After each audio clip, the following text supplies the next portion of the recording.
Ibikorwa nyamukuru ngiye kurangura ni ibikorwa vya fondation, hanyuma ibindi navyo ni ivy'indirimbo nzosohorera hano nkuko musanzwe mubizi, maze gusora indirimbo zirenga 6, hanyuma zose nazikoreye mu Burundi.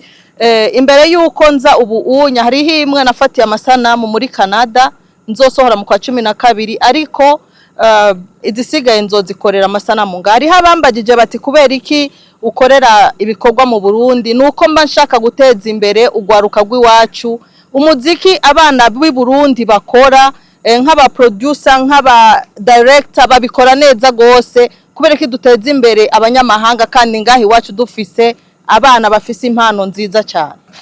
Mu bisanzwe nkuko musanzwe mubiza, amazina ni Esperance Ndoricimpa, nkaba ndi Umurundi kazi navukiye ngaha anye. Uwo mbaza ngo impamvu nje hano, nje mu gihugu cyacu ca mbere, hanyuma icya kabiri nsanzwe nkorera ibikorwa hano nkuko mubibona, twambaye uniforme zanditse ku Rukundo na Fondation Esperance. Ni igikorwa, ni fondation natanguje hano ifasha abantu bakeneye ubufasha. Hanyuma nkaba nsanzwe ndi umuririmbyi, naje gukora igikorwa gishasha. Hari indirimbo ngiye gusohora vuba muri uku kwezi kwa 12 zizosohoka ari 2.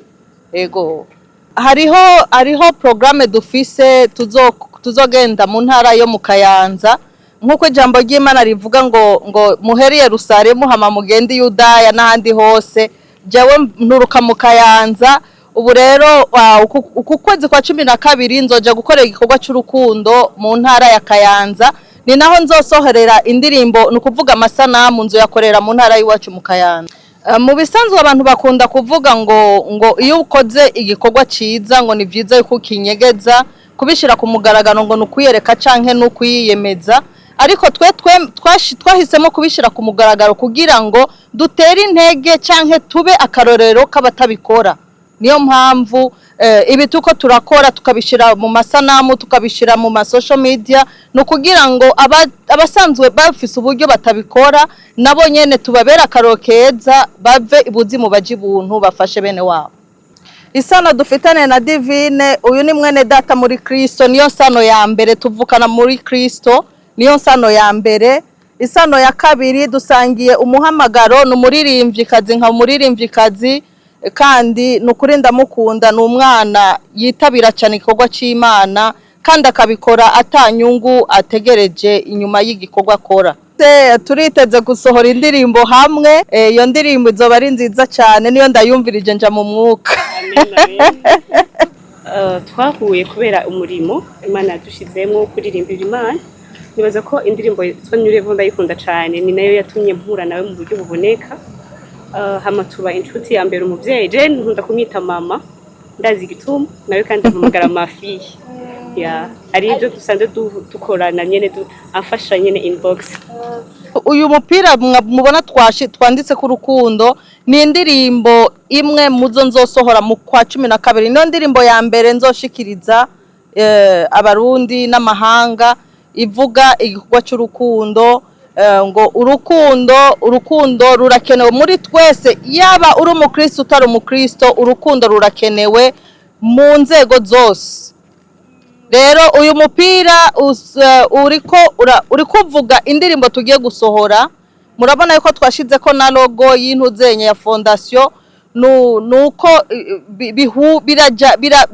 birahura kuko fondation tuyikora mu rukundo, kandi n'indirimbo tuzosohora titre yayo ni urukundo. Ntabwo nje gukora igiteramo kinini nya, kubera yuko ivyonya bisaba yuko tuba turi kumwe n'abandi bakozi b'Imana batandukanye, kandi bisaba yuko duhuza igihe, kuko murabona yuko bamwe tuva mu bihugu, no kuvuga mu mahanga, bisaba uburyo, bigasaba n'umwanya, bigasaba ibintu byinshi. Ubwo rero nihagera yuko tuzogikora, ndiko ndabisengera kandi ndiko ndabishira mu ngiro. Bivanye n'ubuzima bwa misi yose, jewe nsanzwe ndi umumama, mfise abana, mfise ibikorwa nkora vya misi yose, kandi nkakorera Imana. Nukuvuga yuko nta gihe kirekire nzomara hano, mugabo Noel nzoyirira hano.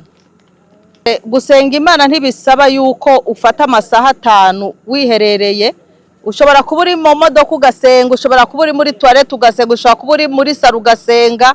Ni ukuvuga yuko aho uboneye umwanya aho ariho hose, naho utosenga n'ijwi rirenga, usenge mu mutima Imana irakumva. Rero nta mpamvu nimwe ihari ngo nuko tuba mu mahanga canke dufise ibikorwa byinshi. Jewe ndi mu bantu bari busy cyane, ariko ndakorera Imana, ndayiha umwanya kuko nayimpa umwanya ukuye. Amasaha 28 ku munsi impa, sinobura n'iminota 30 ndayiha. Jewe natanguye kuririmba mfise imyaka 9. Abumvise ubuhamya bwanje kera barabizi.